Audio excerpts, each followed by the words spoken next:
ઓમ ગણેશ હર હર મહાદેવ। 23 તારીખ સોમવાર, જે ચૈત્ર મહિનાનું 5મું નવરાત્ર તિથિ પ્રમાણે કહેવાય, જેને આપણે શ્રી પંચમી કહેવાય છે। તમે પંચાંગમાં એ શબ્દ જોઈ શકશો। અને શ્રી પંચમી એટલે શ્રી કામઃ સતતમ જપે। દરેક વ્યક્તિને આજના સમયમાં શ્રીની જરૂર છે, પણ શ્રી એટલે ફક્ત પૈસા કે લક્ષ્મી નથી। શ્રીના ઘણા બધા અર્થ છે, પણ હા, મૂળ તાત્પર્ય કે મૂળ આપણે અર્થ જો સમજી શકીએ તો એ જ છે કે અંતે આપણને સ્થિર લક્ષ્મીની પ્રાપ્તિ થાય। તો આ જે શ્રી પંચમી છે એમાં વિશેષ અમુક પ્રયોગ અથવા તો એક બે જે સરળ ભાષામાં કદાચ બધા કરી શકે એવું અનુષ્ઠાન કે એવો પ્રયોગ આજે હું તમને બતાવીશ, જે કરવાથી દરેક મનુષ્યની મનોકામના પૂર્ણ થઈ શકે છે। જેમ કે જો તમે વ્યાપાર કંઈક નવો ધંધો શરૂ કર્યો છે, એમાં બરકત નથી કે વૃદ્ધિ નથી, તો કદાચ આ કરવાથી એમાં કંઈક માર્ગ ખુલી શકે છે। એની સાથે બીજા ઘણા બધા પરિબળ કામ કરતા હોય છે, જેમ કે તમારી કુંડલી, તમારા લેણું દેણું કેવું હોય, એટલે એવું પછી ન અવિશ્વાસ જતાવો કે કદાચ આ કર્યા પછી પણ વ્યાપાર નથી ચાલતો, કારણ કે બીજા ઘણા પરિબળો કામ કરતા હોય। પણ આપણે આ સારા દિવસે, ઉત્તમ સમયમાં જો અનુષ્ઠાન કરીએ તો આપણી મનોકામનાઓ પૂર્તિ થઈ જ શકે છે।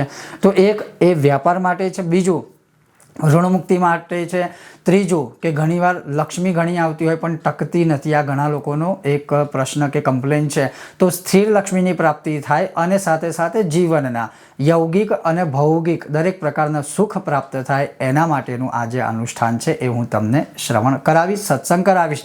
જો તમને આજનો આ સત્સંગ વિષય વિડીયો પસંદ આવે તો લાઇક કરજો, શેર કરજો, અને ચેનલ પર નવા છો તો હર હર મહાદેવ કહી, જય ગણેશ કહીને સબસ્ક્રાઇબ કરજો। તો ચાલો સત્સંગ શરૂ કરીએ।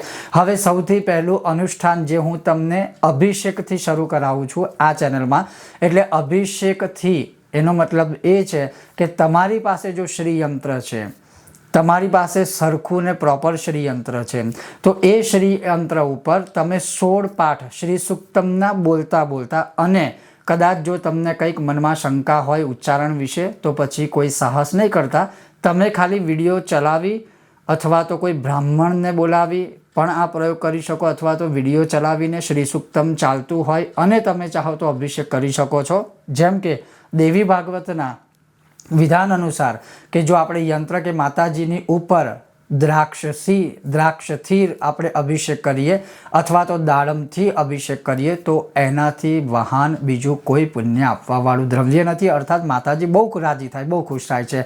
તો તમે દ્રાક્ષનો રસ લો, એ ચાહે કાળી દ્રાક્ષ મળે કે લીલી દ્રાક્ષ, તમને જે દ્રાક્ષ મળે ઋતુ દેશ અનુસાર એનો રસ લો, સાથે દાડમનો પણ રસ લો, બંને રસને વારાફરતી તમે અભિષેકના સ્વરૂપમાં પ્રયોગ કરી શકો।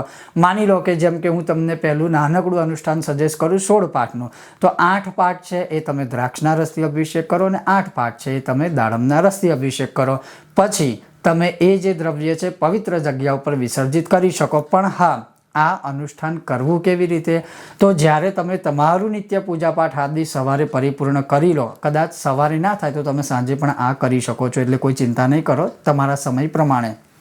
જ્યારે તમે આ અનુષ્ઠાન કરો છો ત્યારે સૌથી પહેલાં તો સંકલ્પ લેવાનો કે આપણે અભિષેક કેમ કરીએ છીએ શ્રીયંત્ર ઉપર કે માતાજી ઉપર, તો માતાજીને પ્રાર્થના કરવાની, સંકલ્પ કરવાનો કે મારા ઘરમાં અલક્ષ્મીનો વિનાશ થાય, સ્થિર લક્ષ્મીની પ્રાપ્તિ થાય, વ્યાપારમાં વૃદ્ધિ થાય, જો કદાચ તમારે ઋણ કે દેવું છે તો એમાંથી મુક્તિ થાય, એવો ભાવ કરી અને હું આ અભિષેક કરું છું, તમે એનો સ્વીકાર કરજો। આવો ભાવ કરી પછી યંત્ર ઉપર અભિષેક કરવાનો। અભિષેક કર્યા પછી શુદ્ધ જળથી સરસ સ્નાન બાન કરાવીને ચંદન કંકુ લેપન શૃંગાર કરી અને યંત્રને પાછું મૂકી દેવાનું।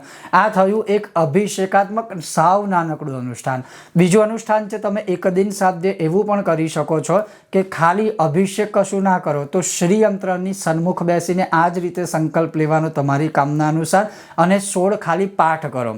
16 પાઠ કરશો, શ્રવણ કરશે માતાજી, તો પણ તમને આવું જ ઉત્તમ ફળ મળશે। ત્રીજું અનુષ્ઠાન છે યજ્ઞ। જેમ કે 16મી ઋચામાં લખ્યું છે કે યહ શુચિ પ્રયતો ભૂત્વા જુહુયાદાજ્યમન્વહં સુક્તમ પંચદશર્ચમ ચ શ્રીકામઃ સતતમ જપે। જો તમારે અખૂટ ધનની પ્રાપ્તિ કરવી છે તો જે કોઈ મનુષ્ય શ્રી સુક્તમની 15 ઋચાઓથી યજ્ઞ કરે છે, એની કમ્પ્લેન એવી કદાચ ના જ હોઈ શકે કે ધનની કોઈ એને કમી છે અથવા તો કંઈક તકલીફ છે, જ્યાં સુધી કદાચ આપણે ઘણીવાર એવું હોય કે ઘણા લોકો એવું કહે કે આ કરીએ છીએ તો એ ફળ નથી મળતું, તો એ ફળ નથી મળતું એનું કારણ શ્રી સૂક્તમને ના આપવો દોષ, પણ બની શકે આપણાથી કોઈ ભૂલ થતી હોય તો પહેલાં એ ચકાસવું. અન્યથા એવું છે કે શ્રી સૂક્તમનો યજ્ઞ કરે, શ્રી સૂક્તમનો પાઠ કરે, શ્રી સૂક્તમથી અભિષેક કરે, એને આર્થિક રીતે કોઈ તકલીફ રહી જ ના શકે, તો એક પૂર્ણ શ્રદ્ધા સાથે તમે 16 પાઠનું પણ 16 પાઠથી હવન કરીને પણ તમે અનુષ્ઠાન કરી શકો છો. એના સિવાય કદાચ આપણે આગળ વધીને વાત કરીએ તો 120 પાઠનું અનુષ્ઠાન કરી શકો. એનાથી પણ તમે ઉપર જાઓ અને ભગવાન ની કૃપાથી બધું તમારે સારું છે, સશક્ત છો, તો 4 બ્રહ્મ દેવતાઓની પાસે અથવા એમને બોલાવી તમારા હાથે બેસી એક જ દિવસમાં 1200 પાઠનું શ્રી સૂક્તમનું અનુષ્ઠાન પણ કરી શકાય છે, અથવા તો તમારા નામને ગોત્રોચ્ચાર સાથે પણ તમે અનુષ્ઠાન કરાવી શકો છો. શ્રી પંચમી 23 તારીખને સોમવારે આટલું કરવાથી પણ શ્રીની તમને પૂર્ણ કૃપા પ્રાપ્ત થશે, કારણ કે આજના સમયમાં શ્રીની સર્વસ્વની બધાને જરૂર છે ને એ હોય તો આપણા ઘણા કાર્યો જે અટકેલા હોય છે એ આપણને જે છે એ મદદરૂપ થઈ શકે છે પરિપૂર્ણ થવા માટે.